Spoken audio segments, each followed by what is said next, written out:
चैतन्यं शाश्वतं शान्तं व्योमातीतं निरञ्जनं नादबिन्दुकलातीतं तस्मै श्रीगुरुवे नमः। प्रणाम भगवान। आत्मदर्शी बाबा नगीना साहब जी द्वारा रचित अद्भुत ग्रंथ वेदांत वचन।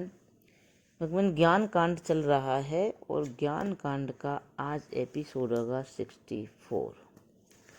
तो भगवान अब यहाँ से प्रारंभ करते हैं। हम इस विषय में अपनी ओर से एक उदाहरण सुनाते हैं।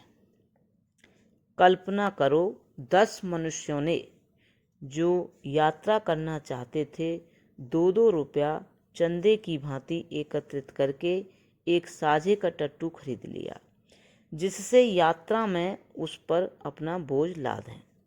और जब चलने का समय हुआ तो प्रत्येक ने अपनी अपनी गठरी जहाँ तक संभव था भारी करके लादी। किसी को भी टट्टू की चिंता न हुई कि वह उतना बोझा उठा सकेगा या नहीं। वरन यदि कोई किसी को संकेत करता है कि तेरा भार अधिक है, निकाल ले, नहीं तो टट्टू नहीं चल सकेगा, तो वह कहता है, क्या मैंने इसके मूल्य में चंदा नहीं दिया? मैं तो नहीं निकालूंगा, तुम अपना निकाल लो। इस प्रकार जब वाद विवाद से किसी ने अपना न निकाला और चाबुक मारकर टट्टू को अंत में रवाना किया, तो बेचारा टट्टू बड़ी कठिनाई से जिस तरह हो सका धीरे धीरे अपनी जान मार्ग निवास तक ले गया। जब मार्ग निवास पर पहुंचे तो सबने अपना अपना बोझ उतार लिया। टट्टू की फिक्र किसी ने नहीं की। एक तो कहे देवदत्त दाना घास दे देवेगा, देवदत्त कहे यज्ञदत्त ला देवेगा। किसी ने न घास दिया न चारा। स्वयं सवेरा हुआ तो सब सिंह हो गए। अपना बोझ किसी ने भी कम न किया। अब विचार कीजिए कि रात को किसी ने चारा भी न दिया, भूखा रहा, सवेरे शक्ति से अधिक भार उठाना पड़ा। अंततः टट्टू ने किसी प्रकार 2-3 मार्ग निवास पूरे किए और मर गया। हे भाइयों, वह जो बहुत देवताओं को पूजता है वास्तव में बहुतों का टट्टू होता है। जब जिसका दिन आता है अपना भोग तो वह छोड़ता नहीं, वरन यदि न दे तो उसे हानि पहुंचाता है। और जब कभी उसका पुत्र बीमार होता है या कुछ उसे चाहना होती है तो कोई चिंता नहीं करता। महादेव कहता है देवी पूरा कर देगी, देवी कहती है भैरव पूरा कर देगा। इस तरह वे ख्याल करते हैं जैसे टट्टू के मालिक टट्टू के चारे में ख्याल करते थे। और साजे के टट्टू की तरह ऐसा उपासक निसंदेह मरण पाता है। जबकि वैदिक कर्मों की यह दशा है तो जिन्होंने इस भूत प्रेतों को उपास्य मान रखा है उनका क्या हाल होगा। हम देखते हैं कि कुछ तो पीरों की 11वीं देते हैं, फिर सखी सरवर को रोटी भी देते हैं, गुरु साहब का कड़ा प्रसाद भी कराते हैं, देवी की भेंटें भी देते हैं। जितने भी यज्ञ सिद्ध और मरी मसान हैं सब के दिन नियत हैं और उनको उनके नियत दिनों पर भेंटें नजरें देते हैं। जब कोई आवश्यकता पड़ती है तो प्रत्येक को ध्यान करके सबसे मांगते हैं, हे पीर पीरा, हे सखी सरवर, लाला वाले, हे देवी देवता, मेरे लड़के को अच्छा कर दो। और वे उन पर चंदा वाले टट्टू के मालिकों की तरह ध्यान नहीं करते। अतः में वे उपासक मर जाते हैं, बल्कि लड़का तो मर ही जाता है और उसकी कुशल में जो नजरें बांधते हैं यदि वे न दें तो फिर उन्हें फौरन आ पकड़ते हैं। मैं शोक करता हूँ ऐसे हिंदुओं पर जो भराइयों और चेलियों के निश्चय पर तो साजे के टट्टू हो जाते हैं। पर वेद की श्रुतियों के अनुसार मैं ब्रह्म हूं, ऐसा निश्चय नहीं करते। मैं शोक करता हूं ऐसे हिंदुओं पर जो भराइयों और चेलियों के निश्चय पर तो साजे के टट्टू हो जाते हैं, पर वेद की श्रुतियों के अनुसार मैं ब्रह्म हूं, ऐसा निश्चय नहीं करते। यह अविद्या नहीं तो क्या है, मूर्खता नहीं तो क्या है। वेदों का यह तात्पर्य है कि यह सांसारिक लोक देवताओं के आश्रय है। देवता मनुष्य के आश्रय हैं और मनुष्य की वही आत्मा ब्रह्म है जो सबका स्वामी है। और मनुष्य की वही आत्मा ब्रह्म है जो सबका स्वामी है। इसलिए मनुष्य को अपनी देह के संबंध के कारण जिस प्रकार राजा प्रजा का पालन करता है, उसी तरह देवताओं के पालन के लिए यज्ञादिक निष्काम पूर्वक कर्म करने चाहिए।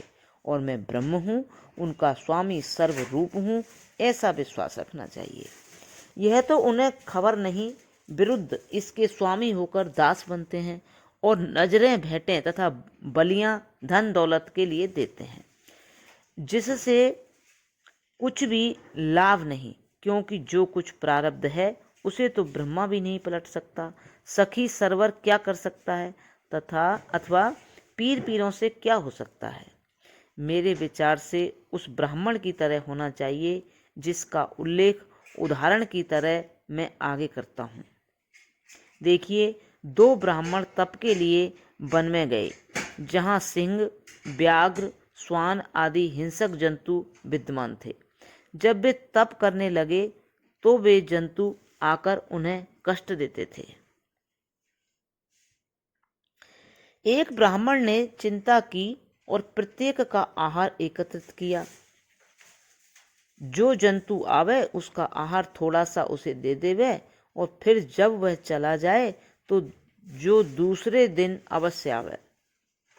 अच्छा, एक ब्राह्मण ने चिंता की और प्रत्येक का आहार एकत्रित किया। जो जंतु आवे उसका आहार थोड़ा सा उसे दे देवे, और फिर जब वह चला जाए तो दूसरे दिन अवश्य आवे। वरन अपनी बिरादरी के दूसरे पशुओं को भी साथ ले आवे, क्योंकि पशु का यही काम है, जहाँ भोजन मिले वह नित्य समय पर आ जाता है। इस प्रकार उस ब्राह्मण को तो उनके बचाव से अवकाश न मिला, पर दूसरे ने चिंता की कि यदि इनकी खुराक दी जाएगी तो अधिक बखेड़ा होगा, इसलिए अपने चारों ओर अग्नि प्रदीप्त कर दी और तप करने लगा। यह सबको ज्ञात ही है कि प्रत्येक वन्य पशु प्रकाश से भयभीत होता है। कोई भी उसके निकट न आया और वह निर्विघ्न अपना काम करता रहा। हे भाइयों, देवी देवता भी उस भेदवादी को जो उनको नजरें देता है डराते और उसकी आत्मा की पहचान का अवकाश भी नहीं देते हैं। परंतु वह जो बुद्धिमान है एक ही ज्ञान अग्नि प्रकाशित करता है, फिर तो ये सब भाग जाते हैं। एक ही ज्ञान अग्नि प्रकाशित करता है, फिर तो ये सब भाग जाते हैं। किसी को भी सामर्थ्य नहीं होती कि उसे कुछ कष्ट देवे, क्योंकि वह तो सबका आत्मा होता है। कौन है जो अपने आत्मा को कष्ट दे? ईश्वर भी एक महान आत्मा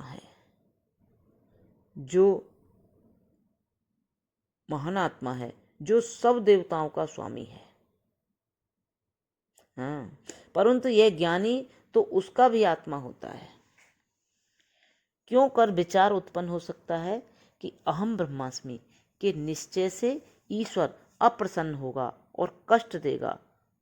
कदापि नहीं, वरन यही तो उसका प्रसाद है। अभेदता में सबको आनंद है। वे जो इस अहम ब्रह्मास्मि के निश्चय से डराते हैं राक्षस हैं, वरन विरोचन के शिष्य हैं। उनकी कदापि नहीं सुननी चाहिए, चाहे यह भेद ज्ञात हो या न हो। प्रत्येक आर्य को इस निश्चय का कि मैं ब्रह्म हूँ अवलंबन करना चाहिए। क्योंकि सुवर्ण को सुवर्ण कहना ही ठीक है, सुवर्ण को पीतल कहना ठीक नहीं।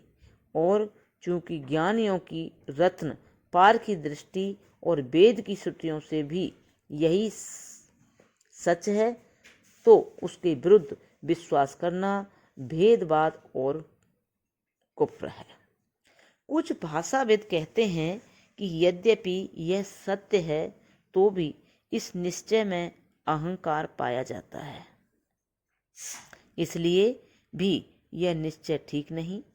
तो हम जतला देते हैं कि अहंकार और बड़प्पन का रूप अनजान को एक ही ज्ञात होता है।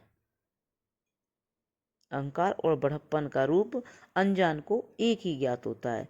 यद्यपि अहंकार बुराई है और बड़प्पन बड़ाई व उत्तम है, और यह सदाचार के पंडित जानते हैं कि बड़प्पन प्रशंसनीय है और अहंकार निंदनीय है। मैं ब्रह्म हूं, इस निश्चय में आत्मा का बड़प्पन है। मैं ब्रह्म हूं, इस निश्चय में आत्मा का बड़प्पन है, अहंकार नहीं। अहंकार तब होता है जब कोई काम आंखों के सामने तो आए कि दूसरे से हुआ है और झूठा निश्चय करे कि मैंने किया है। अहंकार तब होता है जब कोई काम आंखों के सामने तो आए कि दूसरों से हुआ है और झूठा निश्चय करे कि मैंने किया है। उसको क्या शक्ति थी और यह बुरा है। इसी भेद के लिए हम एक वैदिक आख्यान का अनुवाद करते हैं, जिससे इसका भेद आप लोगों को ज्ञात हो जाएगा।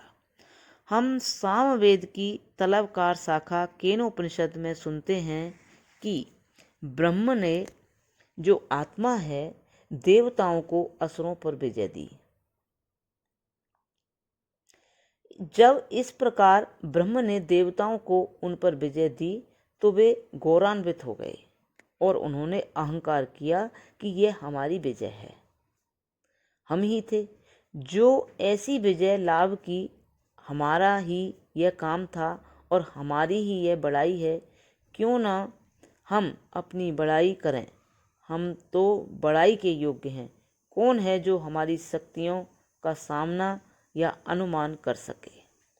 जब ब्रह्म ने उनका अहंकार देखा तो उसे तोड़ने के लिए संकल्प के यज्ञ के रूप में वह शरीरधारी होकर आया।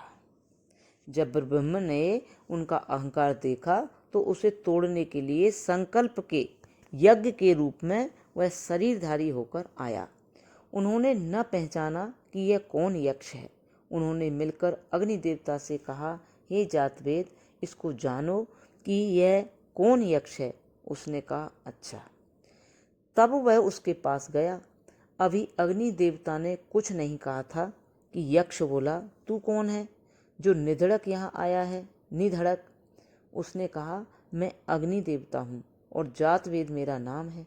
क्या तू मुझे नहीं जानता। उसने कहा, तुम में गौरव क्या है और शक्ति क्या है, बतलाओ। उसने उत्तर दिया, मैं जो कुछ धरती में है चाहूँ तो दम में भस्म कर दूँ, क्षण में भस्म कर दूँ। उसने एक तिनका उसके आगे रख दिया कि इसको जलाओ। उसने जहाँ तक सामर्थ्य था जलाने के लिए शक्ति लगाई, किंतु न जला सका। इसलिए डरा और अपने आप को शक्तिहीन जानता हुआ लौट आया और देवताओं से कहा, मैं नहीं जानता कि यह कौन यक्ष है। मैं तो इसके सम्मुख दुर्बल वरन अशक्त ठहरता हूँ।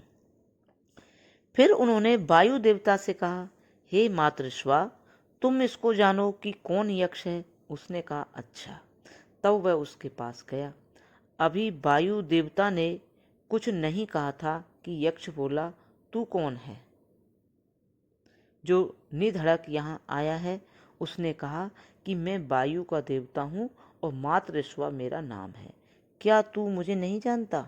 यक्ष ने कहा, तुम में क्या गौरव है और क्या शक्ति है, बतलाओ। उसने उत्तर दिया कि मैं जो कुछ धरती में हूँ चाहूँ तो एक क्षण में उड़ा दूँ। उसने एक तिनका निकाल कर रख दिया कि इसे उड़ा दो। उसने जहाँ तक शक्ति थी उसे उड़ाना चाहा, किंतु न उड़ा सका। इसलिए डरा और अपने आप को अशक्त जानता हुआ लौट आया और उसने कहा, मैं नहीं जान सकता कि यह कौन है। मैं तो इसके आगे कमजोर वरन अशक्त ठहरता हूँ। फिर इन्होंने इंद्र से कहा, हे भगवान, तुम तो इसे जानो कि यह कौन यक्ष है। उसने कहा, अच्छा। तब वह उसके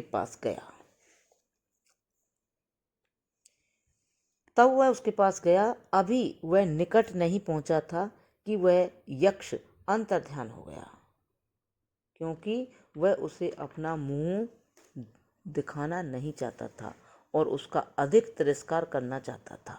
इसलिए उस यक्ष की जगह वह स्त्री रूप सशरीर हो गया। तब इंद्र ने देखा कि अभी तो यहाँ यक्ष दिखाई देता था, अब उसकी जगह बड़ी बलवती स्त्री उमा पार्वती दिखाई देती है, जो हम सब की माँ। यह क्या आश्चर्य है। तब इंद्र जरा आगे बढ़ा और उससे पूछा, हे माता, यहाँ यक्ष कौन था। उसने कहा, बेटा, वह ब्रह्म था जिसकी बदौलत तुमने असुरों पर विजय पाई और जिस विजय के कारण तुम गौरव और अहंकार करते हो। तुम तो क्या, बैल भी अपने चरने पर डकारता है, जंगली गधा भी जंगल में रेंगता है। तुम भी देवलोक में बकबक करते हो कि हमने विजय की, हमारा ही यह काम था। क्या तुम नहीं जानते कि तुम्हारे बल, तुम्हारी शक्तियां अपनी नहीं वरन सब इसी की दी हुई हैं। क्या तुम नहीं जानते कि तुम्हारे बल, तुम्हारी शक्तियां अपनी नहीं वरन सब इसी की दी हुई हैं। क्या बुद्धिमान यदि कोई वस्तु मांग लाता है तो उसका स्वामी हो जाता है और उसके कारण जो काम करता है तो हो गया उस दिन से देवताओं ने अच्छी तरह से जान लिया कि हम कुछ सत्ता नहीं रखते, जबकि हमारा पृष्ठपोषक सर्वशक्तिमान, सर्वव्यापक, सबका आत्मा सबसे बड़ा है, जिसे चाहे विजय दे, जिसे चाहे पराजय दे। कोई भी विजय नहीं पाता, परंतु वही कोई भी पराजय नहीं खाता, किंतु वही उसी के चरित्र और उसी का सब विलास है। इसी कारण ये तीनों देवता सब देवताओं से श्रेष्ठ देवता निश्चित हुए, क्योंकि सबसे पहले इन्होंने ब्रह्म को देखा और यही उससे मिले, और इन्हीं का घमंड पहले टूटा। और ये तीनों अग्नि देवता, वायु देवता और इंद्र हैं। इनमें से यद्यपि तीनों ने उसे देखा, परंतु वे दोनों तो यक्ष ही जानते लौट आए, किंतु इंद्र ने देखा भी और उमा पार्वती के कारण यह भी जाना कि यह ब्रह्म है। इसलिए वह उन दोनों से भी बड़े पद वाला निश्चित हुआ। यह उसी के देखने और पहचानने की श्रेष्ठता है। आत्म रूप करके जानना जो उसका साक्षात्कार है, उसकी तो महिमा ही क्या। फिर उन्होंने उमा देवी से पूछा कि माँ, किस तरह उसे हम सदैव ही देखें और पावें। उसने कहा, बेटा, उसका पाना बहुत कठिन है। भगवान यहाँ से आगे कल लेंगे। प्रणाम भगवान। ओम शांति शांति शांति।